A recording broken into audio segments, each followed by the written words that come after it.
토트넘의 이번 시즌 개막전이 충격적인 무승부로 끝이 나면서 손흥민에 대한 비난이 끝도 없이 쏟아지고 있습니다. 이 와중에 토트넘이 손흥민에 대해 아직 1년 연장 옵션을 발동하지 않았다는 사실이 큰 화제가 되고 있습니다. 일부 영국 언론과 토트넘 팬들이 이번 겨울 이적 기간에 방출해야 한다는 주장까지 나오고 있기 때문입니다.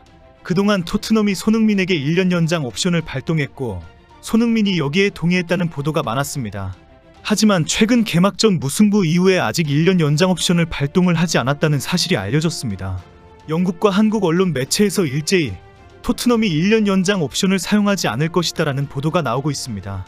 특히 토트넘이 이번 여름 이적 기간 동안 손흥민과 겹치는 왼쪽 윙어 선수들이 대거 영입된 것도 주목을 받고 있습니다.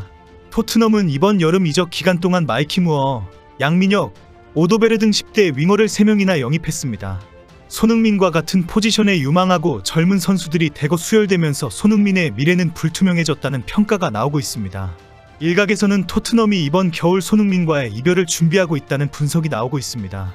토트넘과 손흥민의 1년 연장 옵션 발동과 합의는 그동안 많은 팬들이 아쉽지만 받아들여온 소식이었습니다. 지난 6월 글로벌 스포츠 미디어 디 애슬레틱은 토트넘은 1년 연장 옵션을 발동, 손흥민을 2026년까지 클럽에 묶을 예정이다라고 보도했습니다. 매체는 토트넘에게 손흥민은 특별한 주장으로서 꼭 필요한 존재이다. 토트넘은 지금 계약을 1년 연장했다라고 전했습니다. 7월 1일에는 영국 매체 풋볼 인사이더가 우리 소식통에 의하면 손흥민이 토트넘과 1년 계약 연장에 동의했다라고 보도했습니다. 매체는 이로써 토트넘은 손흥민에 대해 장기 재계약을 준비하거나 해리케인처럼 2025년 여름에 팔 수 있는 옵션을 가지게 되었다라고 전했습니다. 토트넘이 1년 연장 옵션을 발동하지 않으면 2025년 여름에 보스만룰에 의해 손흥민의 이적료를 챙길 수 없다고 지적했습니다.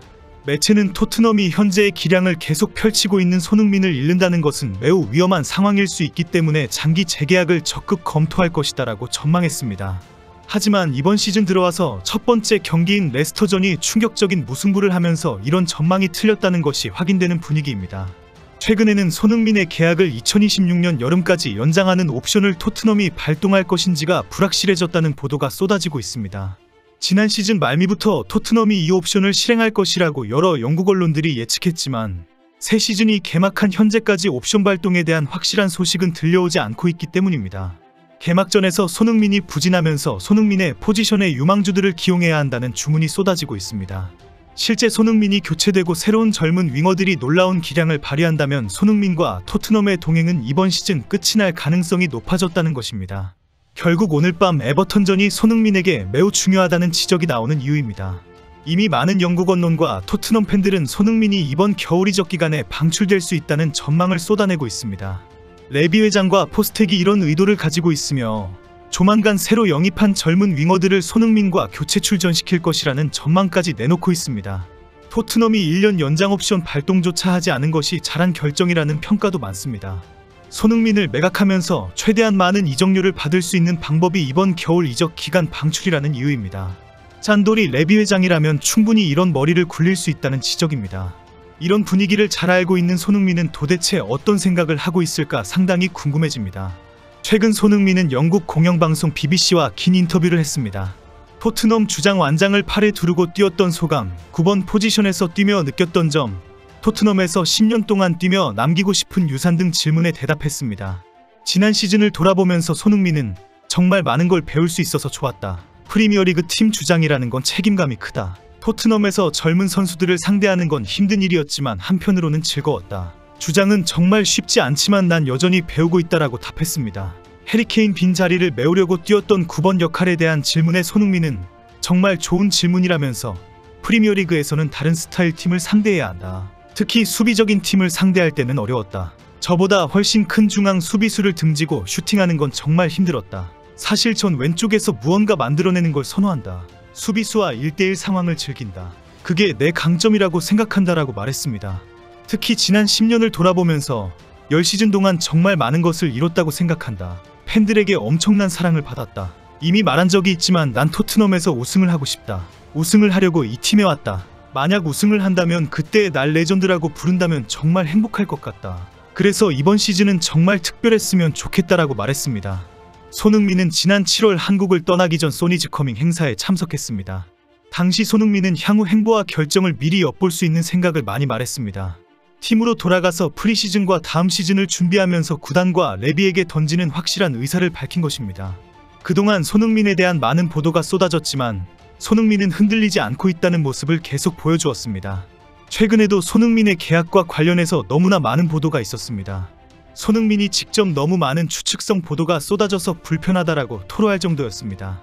최근까지 영국에서는 손흥민에 대해 토트넘이 1년 연장 옵션을 발동했다는 보도가 많았습니다. 2026년 여름까지 계약을 연장하고 2025년 여름에 손흥민을 매각하겠다는 의도가 확실하다는 분석이었습니다. 이런 보도가 이어지는 와중에 손흥민을 레전드로 인정하고 토트넘에서 선수 생활을 마칠 수 있도록 배려해준다는 뉴스도 계속 올라왔습니다.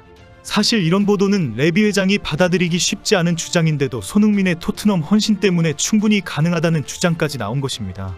영국 풋볼 인사이더는 지난 6월 토트넘이 손흥민과 2년 재계약에 합의했다고 보도했습니다. 그 전날 스포츠웹이 토트넘과 손흥민이 3에서 4년 장기 재계약을 하기로 했다는 소식이 나온 지 단 하루 만입니다. 6월 27일 스포츠웹이 최근 화제가 되고 있는 손흥민에 대한 1년 연장 옵션 발동은 장기 재계약을 위한 포석이라고 주장했습니다. 손흥민과의 계약 기간이 2025년 6월 말까지이기 때문에 일단 며칠 내로 1년 연장 옵션 발동을 해야 하는 상황이라고 주장했습니다.